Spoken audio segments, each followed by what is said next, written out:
El tema se llama el corazón de un líder.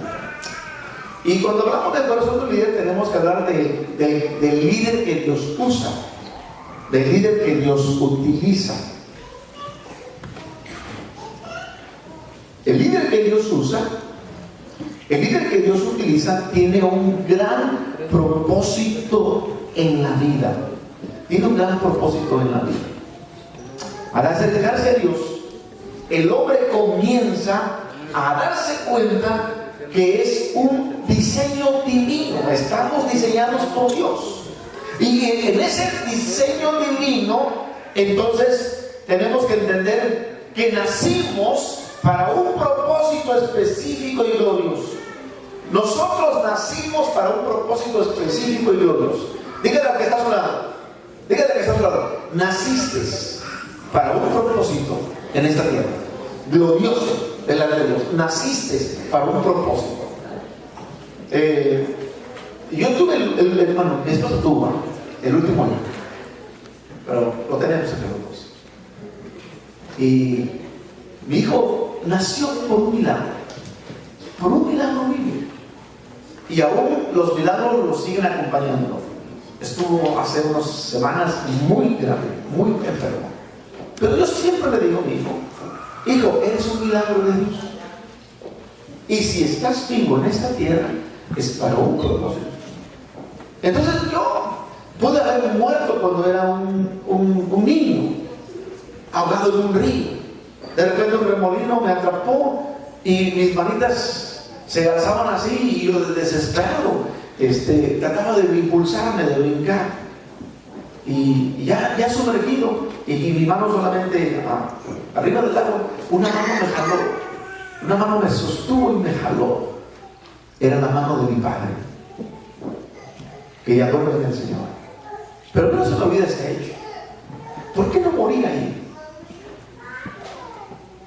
¿Por qué no sucumbí en ese río? Y mi padre, en el último, yo pasó como una película toda mi vida. Como una película así. Y yo me fui hacia lo profundo. Pensé que ya no podía respirar más. Pero mi padre me sacó. Vine a la vida. Pero era un niño. Y yo me pregunto, ¿por qué no me morí? Y le tuve aversión al agua.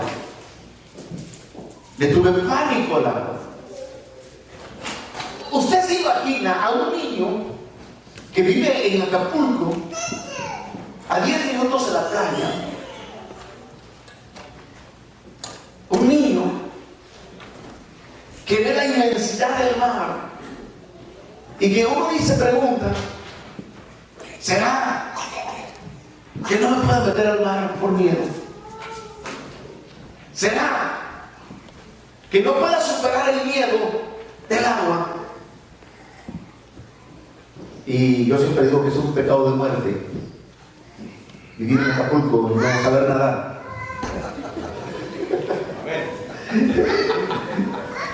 Estar en el mar, el mar ser parte de ti y que no sepas nadar es pecado de muerte, güey. Se ahoga.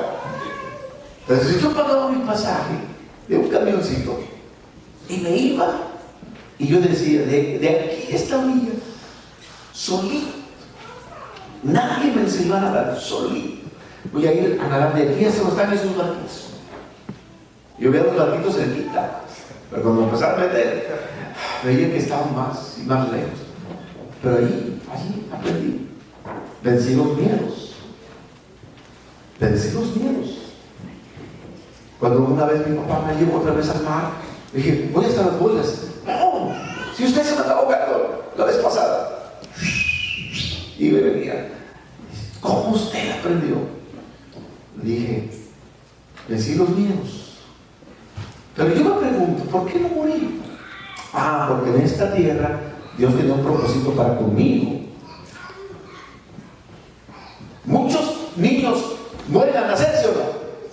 ¿Por qué se está vivo? Hay un propósito de Dios para usted. Muchos de ustedes a lo mejor son un milagro y usted no se da cuenta que usted es un propósito. Hay un propósito de Dios para usted. Así que quiero decirles que esta verdad despierta una fuerte pasión que lo va a llevar a superar obstáculos que le impidan alcanzar esa meta. Tiene que ayudarle a superar obstáculos que le impiden alcanzar esa meta. Y usted debe tener una meta para Dios. Así que nosotros tenemos que mirar ahora, en la imagen estamos viendo al apóstol Pablo. Y el apóstol Pablo ahora es un hombre ciego. Ha perdido la vista. Camino a Damasco, montado en su caballo, él iba a perseguir cristianos. Ese era su propósito. Pero Dios tenía que levantar a este líder con otro propósito, sino con el propósito de Dios.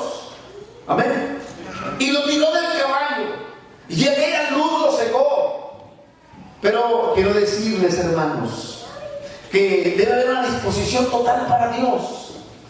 Y que todo hombre tiene que hacerse esas dos preguntas que Pablo hizo, las dos preguntas más importantes. Las dos preguntas más importantes que se tiene que hacer el cristiano, o el que quiere ser cristiano, el que quiere ser líder.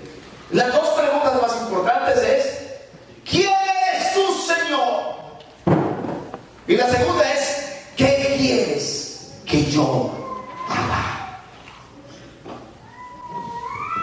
Para ser un líder de Dios, usted tiene que conocer quién es Dios. Y él le hace la pregunta: ¿quién eres, Señor? Y entonces se escuchó aquella voz que dice: yo soy Jesús a quien tú persigues. Yo soy Jesús a quien tú persigues. ¿Qué quieres que yo haga? Yo te he escogido. Yo te he escogido. Yo te he apartado para que lleves mi nombre aún a los reyes de la tierra. ¡Wow! Con un propósito. ¿Sí o no? Con un propósito. Pero recuerden que estamos hablando del corazón de un líder. El corazón de un líder. Y yo creo que todos nosotros tenemos que hacernos estas mismas preguntas. ¿Quién eres, Señor? ¿Quién eres? ¿Y qué quieres? ¿Que yo qué? Que yo haga. A mí no se me olvida aquel hecho. Mi esposa estuvo muy preocupada por mí, porque ella pensaba que había entrado una locura en mi vida. Ella era directora distrital de la femenil, y yo estaba, me había encontrado con el Señor de tal manera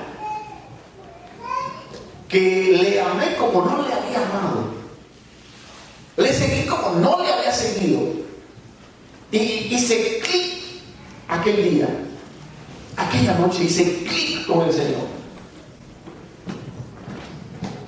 porque llegaba a la iglesia y aún era pastor, pero era desabrido, sin sabor. No sé si me voy a dar a entender. Sí. No había pasión, no había fuego. Y mi esposa pensó: este es el sangre de la iglesia. Puro Cristo y Cristo y Jesucristo y esto y lo otro. Y yo quería compartir aquí, quería predicar allá. Y casi mi esposa decía: si no somos testigos de Jehová, ¿qué te pasa?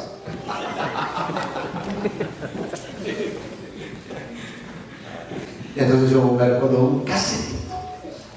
Yo dije a mi esposa: escucha este cassette. Y mi esposa en el fregadero, lavatrastos, lavar los platos. Y esta vez tenía una reunión por la tarde de las mujeres para planear. Y ella, el sermoncito que había en ese cassette se llamaba Cristo en el corazón. Y eso le cambió la vida a mi esposa. Ese mensaje le penetró y se hizo ahora mi aliada en la obra de Dios. Mi aliada. La mujer que ora por mí, la mujer que está conmigo, ella se hizo mi aliada porque nos apasionamos por el Señor. Porque nuestro corazón cambió. Porque dejamos de ser desabridos en la iglesia, sino apasionados por la obra, apasionados por Dios. Y si no hay pasión en usted, si usted no tiene corazón de líder, no funciona, no va a funcionar para Dios. No va a funcionar. Así que el apóstol no es apóstol, es un perseguidor. Pero tiene un encuentro con Jesús. Quiere decir que usted tiene que tener un encuentro personal con el Señor.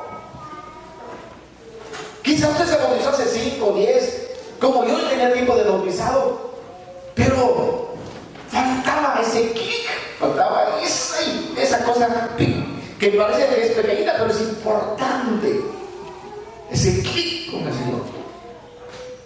Conocerle.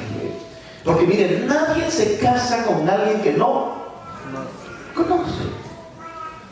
Porque se casa con alguien que conoce porque le ¿qué? Porque le ama. Porque le ama. Entre más conocemos a Dios, más debemos ¿qué? Amarlo. Y entre más conozco a mi esposa, más la amo. Entonces, así es. Nadie se casa con alguien que no conoce. No puede decir, lo conocí ayer y hoy me caso. Pastor, no voy a casar porque ayer lo conocí. Es una locura. No sabe quién es. Pero si usted conoce al Rey de Reyes y Señor de Señores, su vida cambiará. Su corazón cambiará. Cuando Pablo encuentra al Señor, camino a Damasco, hace estas preguntas. Es fundamental que el líder conozca a Dios y que también conozca su misión en la tierra. Y Pablo expresa su disposición para conocer su razón de vida y también vivirla. Escriben palabras increíbles. Es el único escritor del Nuevo Testamento que hace una teología de la resurrección de los muertos. 1 Corintios 15. Es una teología completa de la resurrección. Maravillosa. Porque él dice, si yo no creo que él resucitó, ¿cuál es mi predicación? No tiene chiste, no tiene sentido. Pero yo creo que él que levantó de los muertos, me levantará a mí también. Amén. Amén. Y entonces crea una gran convicción y hay una disposición total para Dios que dice, para mí el vivir es Cristo y morir es ganancia. ¡Wow! No cualquiera dice eso. Para mí el vivir es Cristo. Y con Cristo, Gálatas 2:20, estoy juntamente crucificado. Es decir, yo también ya pasé por él. Estoy con él crucificado. Y no vivo ya yo, sino vive Cristo en mí. Y ahora lo que vivo en la carne, lo vivo en la fe de aquel que murió por mí. Entonces son palabras que taladran los sentidos, nuestros 5 sentidos, para entender que tenemos que tener una disposición total para Dios. Y eso nos va a llevar a mantener una actitud piadosa hacia Dios. Lo pío tiene que ver con lo santo, porque lo contrario es lo impío, la maldad, el pecado. Pero lo pío, la piedad de pío, tiene que ver con lo santo, con lo consagrado. De tal manera entonces que el líder debe estar pensando en ser consagrado, tiene que estar pensando en ser santo, porque esto lo va a mantener en una comunión completa con Dios, porque Dios es santo. Y él dice, ser santo porque yo soy ¿qué? Porque yo soy santo. Y lo escribe el apóstol Pedro. Así que en cuanto a la santidad, tenemos nosotros que tener una actitud hacia Dios. Cuando al pueblo de Israel iba bien, eran porque los reyes estaban bien con ¿quién? Con Dios. Y ahí está Josías. Y otro rey, Usías, que en el Antiguo Testamento es como el rey Midas, todo lo que tocaba se hacía ¿qué? Oro. Pero cuando usted lee Isaías capítulo 6, dice que aparece el rey en toda su majestad por la muerte de Usías. Dice, y en tiempo de la muerte del rey Usías, apareció esta visión al profeta en el templo. Dice, vi sentado a Dios en su trono blanco y sublime, y como los querubines volaban con 6 ¿qué? Alas. Con 6 alas, con una cubría sus rostros, con una cubría sus pies, y con otras volaban y decían, santo, santo, santo, Jehová de los ejércitos, la tierra está llena de tu gloria. Pero hace referencia históricamente, cronológicamente, en los días que murió el rey. Y cuando usted conoce la historia del rey Usías, se va a dar cuenta que empezó a gobernar. ¿A cuántos años tenía? 16. ¿Le gustaría que lo gobernara un niño de 16 años? ¿En lugar de Trump? 16 años en lugar de de México. Es un adolescente. Pero dice que cuando él empezó su reinado, dice que procuró estar en la presencia de Dios. En la presencia de Dios. Así que fue el único rey que conquistó Gaza, se metió a la tierra de Gad, se metió con los filisteos y construyó ciudades entre los filisteos. Es como si Soriana viniera a poner una tienda aquí en Estados Unidos, de México. Cuando aquí Walmart, Sam's. Es como meterse a construir una ciudad en un país poderoso, hacia los filisteos, un país poderoso. Pero dice que este rey incluso se metió a construir ciudades. Si para hacer una calle cuesta, ahora imagínense una ciudad y construir ciudades. Pero ¿qué es lo que hizo Usías? ¿Qué lo derribó? Cuando llegó con el incienso al santuario, le dijo el sacerdote, ¿a dónde vas, Usías? Vamos a sacrificar ofrenda de Dios. Déjalo, aquí lo hago yo. Soy el rey, no lo voy a hacer. No lo puedes hacer. Y más de 80 sacerdotes se le flanquearon y dijeron, no vas a entrar. Y él dijo, yo cuento porque soy el rey. Y puso el incensario, le cayó de praga. Cuando perdió la comunión con Dios, todo su reino se vino abajo. Todo su reino se vino abajo. Vean lo importante en el liderazgo es la consagración. ¿Cómo se puede venir abajo? Tu vida, tu matrimonio, tu familia, tu trabajo, tu empleo, todo se puede venir abajo. Entonces la consagración es importante, mantener una actitud piadosa hacia Dios. Procurar servir bajo la unción del Espíritu Santo. Procurar servir bajo la unción del Espíritu Santo. Abran sus Biblias en el Evangelio de Juan capítulo 13, por favor. Es una cita que leímos en la cena del Señor. Versos 14 y 15. Pues si yo, el Señor y el Maestro, he lavado vuestros pies, vosotros también debéis lavar los pies los unos a los otros, porque ejemplo os he dado, para que como yo os he hecho, vosotros también hagáis. Va con Pedro y le dice, te voy a lavar los pies. No, a mí no me los vas a lavar, ¿qué? Jamás. Y entonces el Señor le dice, mira Pedro, si no te lavo los pies, entonces dice, no vas a tener parte conmigo, dice el verso 8. Pero lo que yo hago no lo entiendes ahora, mas lo vas a entender después. Y entonces Pedro dice, lávame la cabeza, lávame todo. Y le digo, no, si ustedes ya han sido bautizados, ustedes ya están limpios.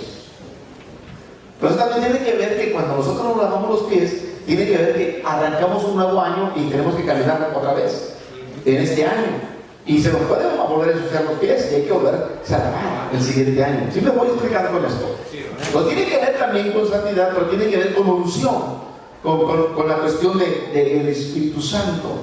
Y aquí tiene que ver con ese nuevo nacimiento, con el amarse unos a otros, el servirse unos a otros.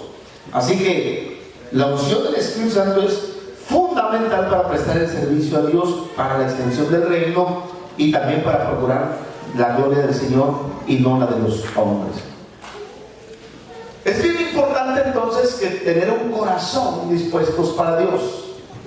Pero también tenemos que hablar de la seguridad en el corazón de un líder. La seguridad en el corazón de un líder. ¿Por qué en nuestros liderazgos lo queremos hacer todo? ¿Por qué no aprendemos a delegar? ¿Por qué no soltamos? Y no queremos soltar por inseguridad, estamos inseguros. Y lo hará bien. ¿Y acaso no fallará?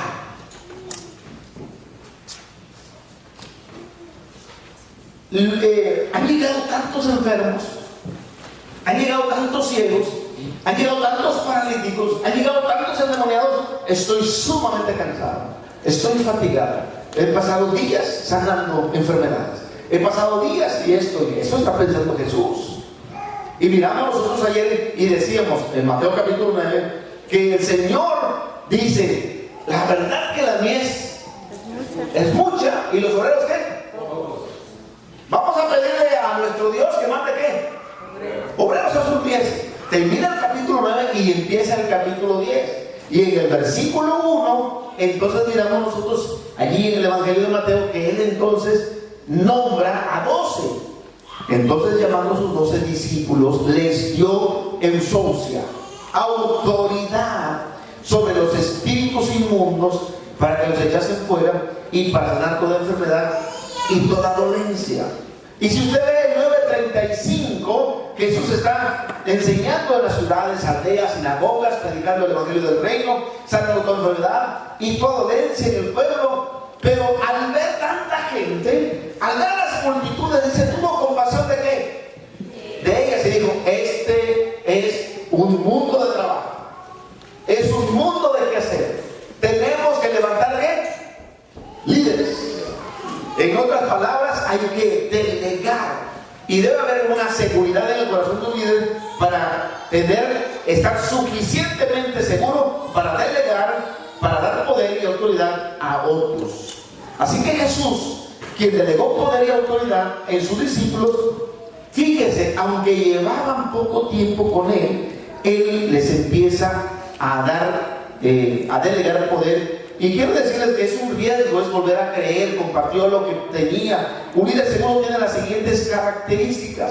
El líder seguro está enfocado en el servicio. Está enfocado en el servicio. Jesús lavó los pies de sus discípulos, pero también atendía a miles y miles de personas, enseñaba y nunca procuraba los primeros lugares. El líder seguro saca fortaleza de su identidad. Sabe de dónde viene y para dónde va. Es consciente de quién es. Dice ya el Evangelio de Juan capítulo 13, versículo 3. Sabiendo Jesús que el Padre le había dado todas las cosas en las manos. ¿Quién le dio a Jesús todas las cosas en las manos? Su Padre. Pero Jesús sabe de dónde venía y a dónde iba. ¿Sí o no? ¿Qué dice el versículo 3 de Juan 13? Y que había salido de Dios. ¿Y que Dios qué? Iba. Es decir, nosotros sabemos de dónde hemos venido y también para dónde vamos. ¿Amén o no? Amén. Sabemos para dónde vamos. Yo debo de estar seguro de que yo tengo la vida eterna. Usted tiene que estar seguro, porque usted no puede dar lo que no tiene. Y me da mucha pena y me da mucha tristeza que hermanos tienen años de bautizados, tienen años de haber bajado las aguas, de haber confesado al Señor, de haberlo aceptado en su corazón, y tienen un mar de dudas. No saben si hoy mueren, qué va a pasar con ellos. ¿A dónde va a ser su destino? ¿A dónde usted va a llegar? ¿Será que me salvaré? ¿Será? No sé en qué está confiando. ¿Sabe que la mayoría de los cristianos están confiando en sus obras? Es que no he hecho esto, es que me faltó hacer aquello. No es por obras para que nadie se gloríe. Para empezar, es por gracia. Porque la salvación es un regalo. Ni se gana, ni se merece. Es que usted la acepta. Y que salvos por la fe produzcan obras que declaren la fe. Porque tiene que haber una fe viva, no una fe muerta. La fe viva produce obras. Y cuando nosotros amamos a Dios con todo el corazón, guardamos sus mandamientos. Porque dice, el que me ama, guardará mis mandamientos. Mi Padre y yo vendremos a hacer morar con Él. Porque están en la obediencia de los mandamientos. Y aquí la paciencia de los santos, los que guardan los mandamientos de Dios y tienen la fe de Jesús. Entonces uno tiene que tener esa garantía de que la salvación es eso, por gracia. Está enfocado al servicio, saca fortaleza de su identidad, sabe de dónde viene y para dónde va. Es consciente de quién es. Debemos ser conscientes de quiénes somos. Hoy solamente somos, ¿qué cosa? Hijos de Dios. Repita conmigo, ¿hoy qué somos? Hijos de Dios. Pero todavía no se ha manifestado lo que ¿qué? Lo que habremos de ser. Porque cuando Él aparezca, entonces seremos como Él es. Así que, perfectos y santos, ¿hay o no hay? ¿Perfectos y santos hay o no hay? No hay. ¿Solo quién? Solo Dios. Pero somos perfectibles. Estamos caminando en la perfección. A mí el Señor me hizo santo de manera posicional solo porque yo creí en que el crucificado me lo ponía, en la muerte de cruz. Es como irme en el tiempo, es como ir al tiempo y pararme bajo la cruz y sentir que esa sangre que está cayendo de arriba y me está llenando, me está cubriendo, me hace un santo posicional. Soy santo. Pero Él no me deja solo, Él ya se fue al cielo, pero su Santo Espíritu está aquí en la tierra y ahora su Santo Espíritu me está impulsando para mi vida progresiva, para ir santificándome todo el tiempo. Pero cuando Él aparezca, entonces tendrá la santidad de Dios, la perfección completa. Hoy todavía, ¿qué es lo de ver al Señor? Cuando molesto a mi esposa,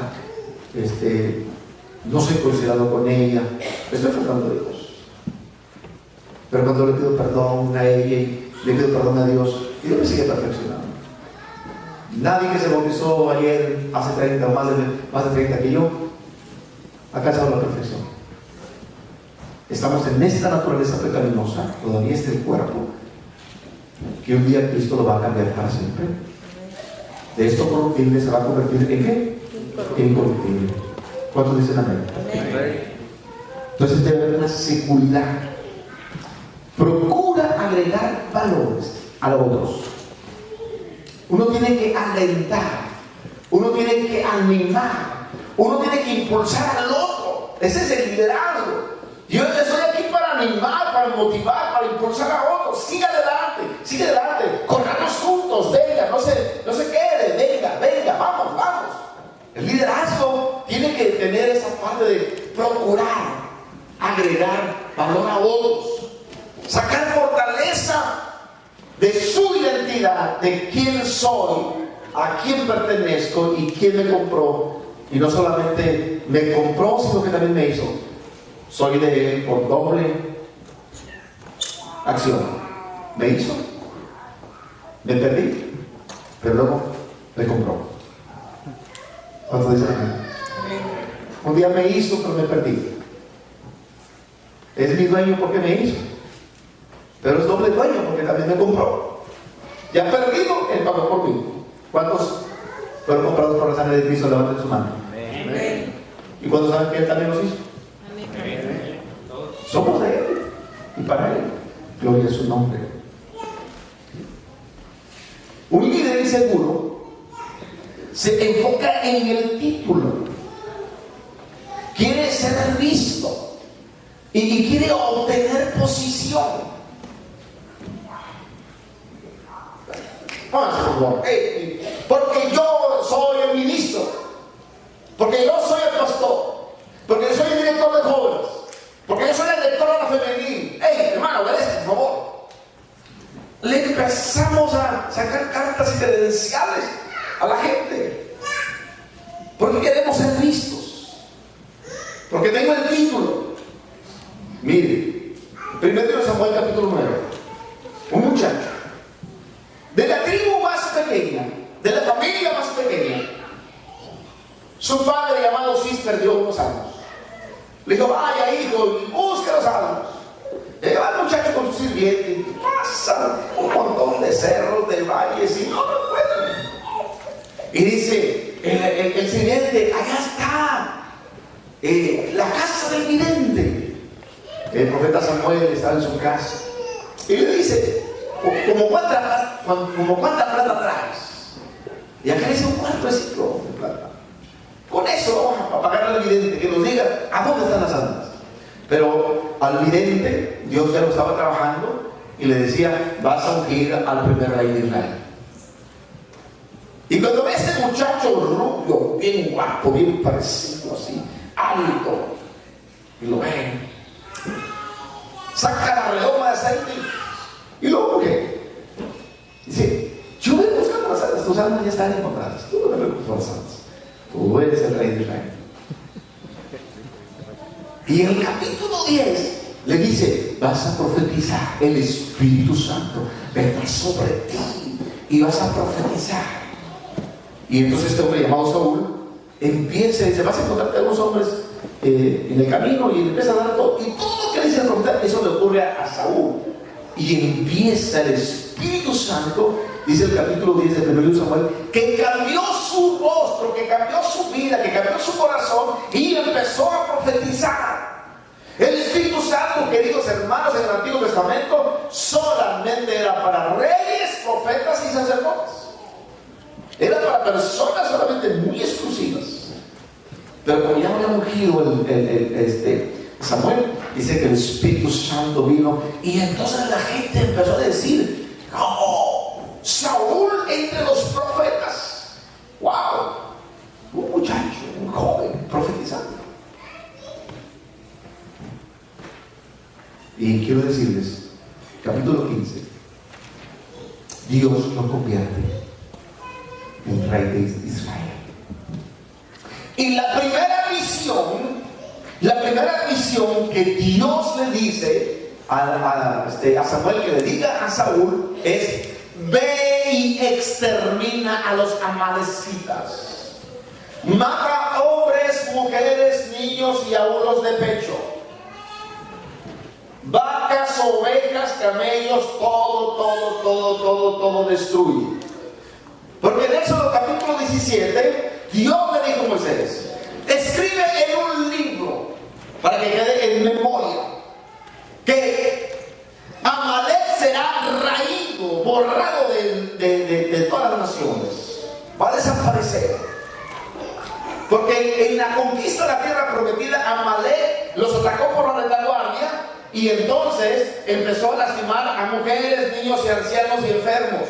Y le dijo: eso no se puede hacer y no se va a hacer. Debiste haberle dado franca entrada, pero como hiciste eso con Israel, vas a ser raído.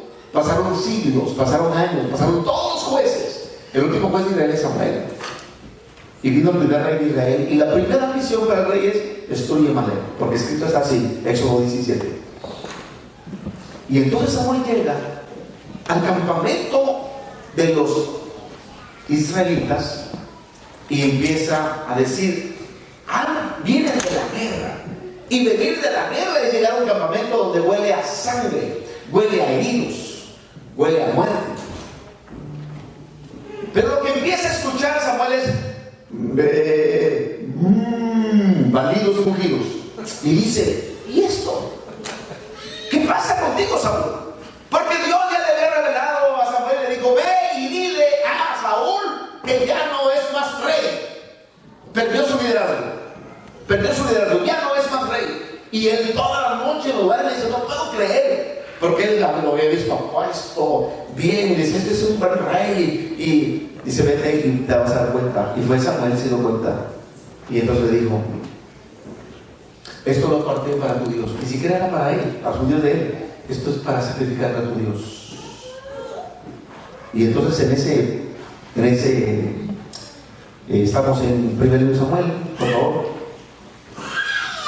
Capítulo 15.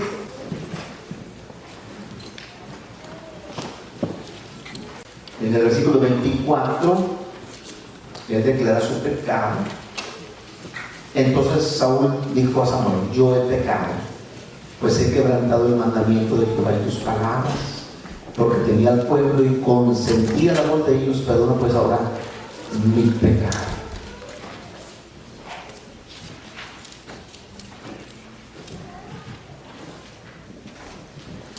Versículo 30.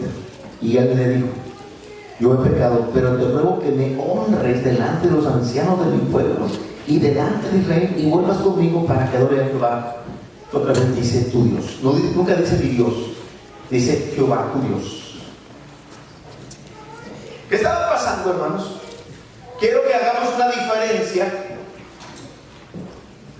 entre el rey Saúl y el rey David.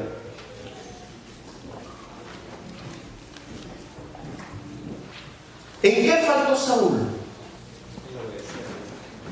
¿En qué faltó Saúl? Miren, una cosa es un principio y otra cosa es un mandamiento. Saúl,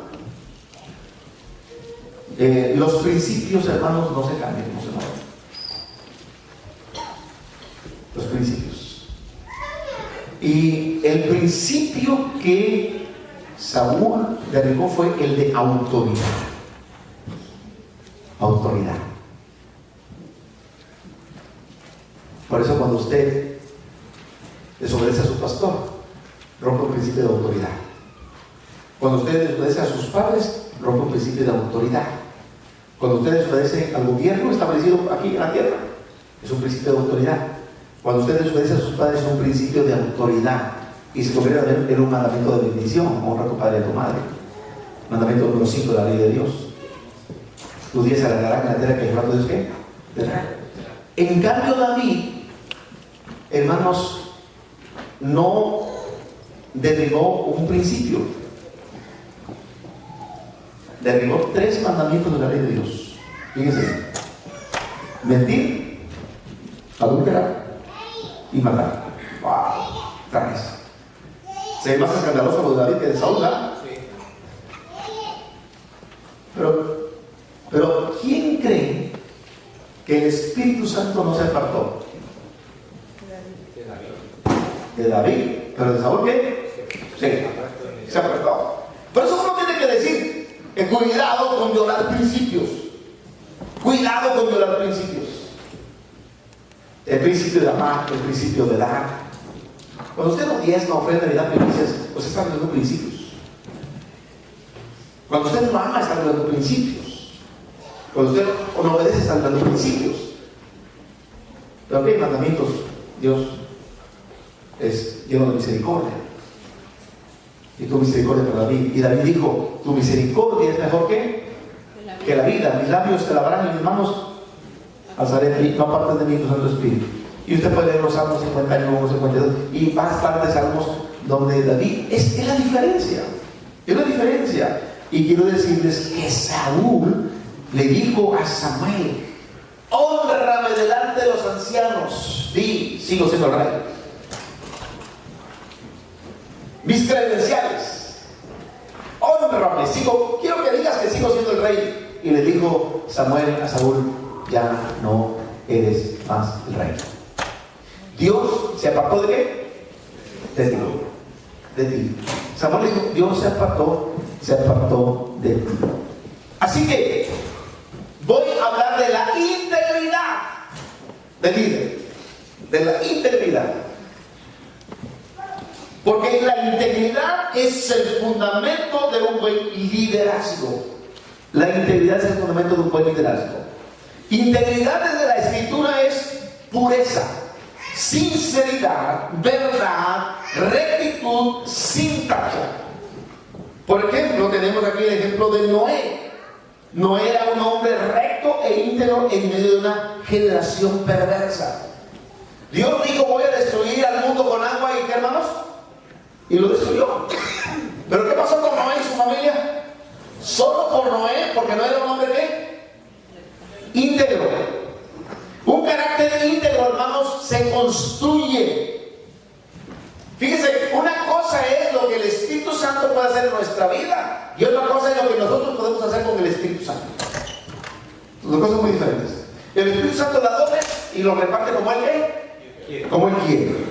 Pero lo otro tiene que ver conmigo, donde yo también pongo debo desarrollar una disciplina personal. Yo no le llego ni a los talones a mi esposa, la verdad lo digo con pena y con vergüenza, pero mi esposa es muy entregada a la oración, me rebasa. Yo tengo una disciplina más en la lectura, pero mi esposa se mete más a la oración. Yo debo estar consciente que debo ser un hombre de más oración, pero yo veo a mi esposa me gana en ese sentido. Ella pasa más tiempo en la oración, y yo digo: sí, me hace falta, estoy consciente de ello, pero es más disciplina. Entonces hay que disciplinarse, disciplina personal, desarrollar seguridad e identidad personales, desarrollar convicciones personales, desarrollar valores, desarrollar ética. Y siempre mi esposa me está advirtiendo: cuidado. Yo en mi profesión, yo no podía explorar a ninguna mujer si no estaba mi familia, si no estaba una familia. En la situación de la pastoral es igual. No puedo abrazar a una hermana para consolarle, para animarle. Tengo que pedir apoyo de alguien del mismo sexo de ella para que sienta esa confianza, porque incluso alguien puede ver una cosa diferente a lo que está ocurriendo ahí. ¿Sí me explico? Entonces tenemos que ser íntegros, tenemos que tener valores, tenemos que tener ética. Cuando mi esposa me decía hace unos días: en tu oficina, digo, en mi oficina estoy solo. El hermano Jacobo es mi siguiente, en la misma oficina, estamos en el tercer piso, y nomás hay dos hombres, desde el sistema, el hermano Jacobo y yo, el presidente del consejo de administración y el director de evangelismo. O sea, es la oficina. Pero si acaso llega una hermana a dejarnos el cargo de eso, pues allí el pasillo está abierto, las puertas están abiertas. Pero uno debe asegurarse de la ética, asegurarse de las convicciones, asegurarse de los valores. El líder, ante todo, dice, es llamado a ser un ejemplo. Lea Tito capítulo 2, versículos 7 al 8.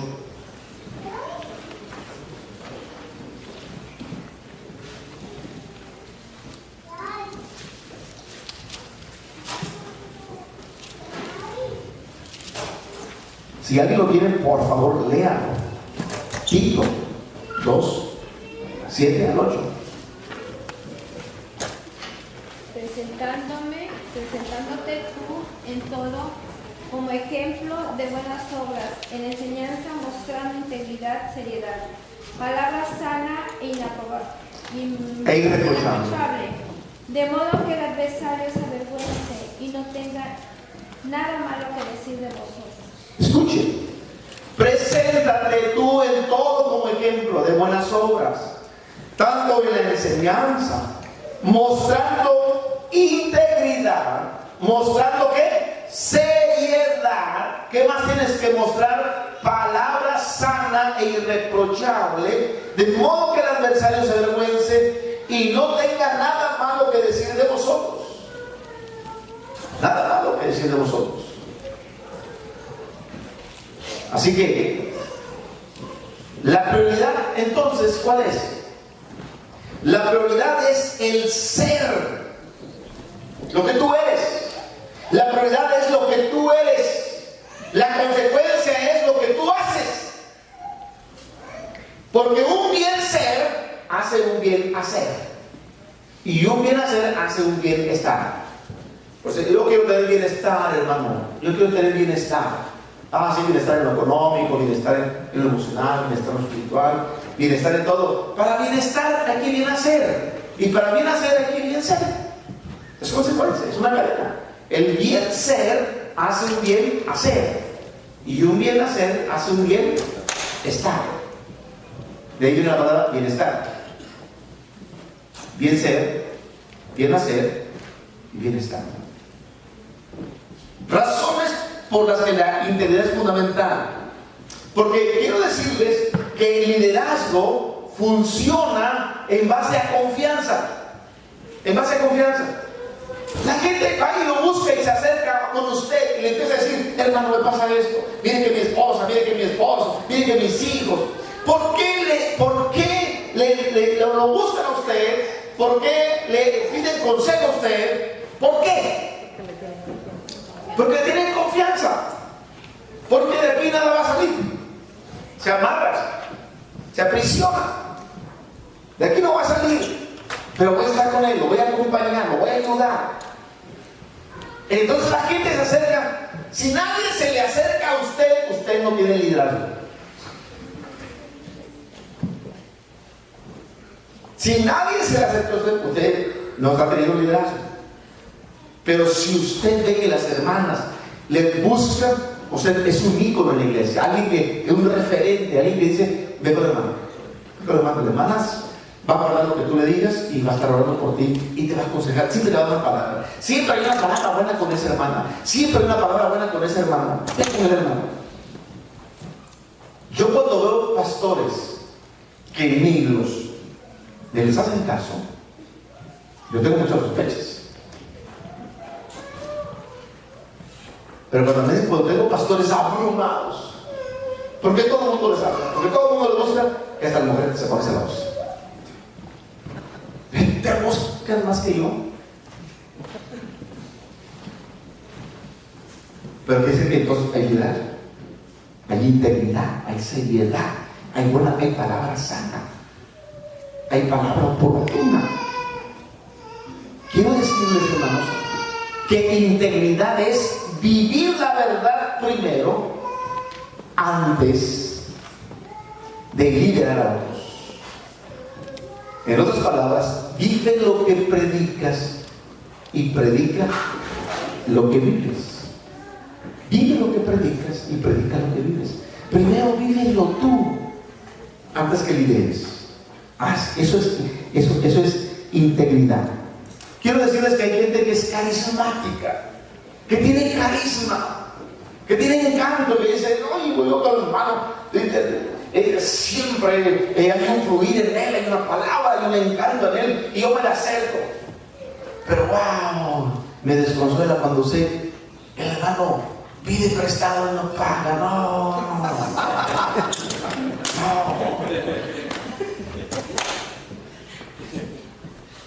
¿Pasa eso o no pasa? Es un encanto, el habla bonito, no y te da las citas bíblicas y esto y lo otro y lo envuelve, es carismático y todo eso.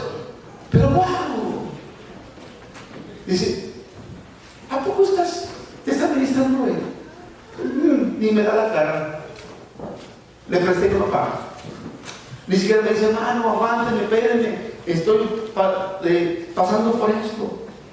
Porque la integridad no es que vengan del cielo: Señor, hazme íntegro, por favor, Señor, hazme íntegro. No viene del cielo. La integridad no es un don, la integridad es una victoria. Se logra hoy y se logra mañana y mañana y mañana. Es que lograr. Eso es integridad. No es algo que viene de arriba, es algo que tú tienes que fabricar. Ser íntegro. Los líderes están para vivir en un estándar más alto que los seguidores. Por eso Cristo es el máximo líder. Nosotros tenemos que tratar de trabajar diario para llegar a la estatura, a la medida del varón perfecto. Así que no seguimos a hombres aquí. Aunque hay un liderazgo en la iglesia, pero a mí me salvó Cristo. el pastor se va, yo me voy con usted, pastor, porque sin usted no sé qué será mi vida. ¡Wow! No, somos hombres imperfectos. El único perfecto es Dios. Conclusión, entonces, los líderes somos hijos de Dios. ¿Estamos dispuestos a crecer? ¿Sí o no? Levanten su mano. ¿Estamos dispuestos a madurar? Amén. Así que quiero decirles, hermanos, que la primera esfera de liderazgo es nuestra casa. Nuestra sociedad actual requiere líderes íntegros, honestos y ejemplos de vida. Cuando el líder se acerca a Dios, entonces comienza una profunda transformación que impactará su entorno, su descendencia, pero ante todo nuestro Dios será glorificado. Ante nuestros errores y pecados, solo Jesús puede darnos ayuda real, vital y trascendente. Él te creó, por tanto te conoce, por tanto puede conducir tu vida. Solo Él. Solo Él. ¿Ya repartimos las cosas? ¿No? ¿Por ahí están? ¿Para la dinámica? Y estamos terminando.